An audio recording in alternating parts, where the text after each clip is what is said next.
In front of me is Samsung Galaxy A12, and let me show you how to activate developer mode on the following device.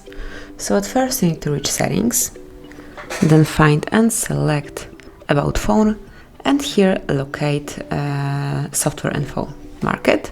Here you will notice build number, so just tap on it 7 times, and as you can see developer mode has been enabled. So let me go back. And from now on, developer options are at the bottom of settings list.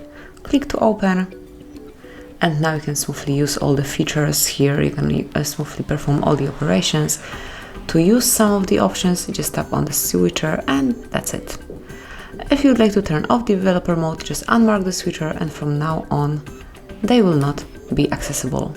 And this is it, that would be all, so you can activate, deactivate and also use developer options in your Samsung Galaxy A12. Thank you for watching, please subscribe our channel and leave the thumbs up.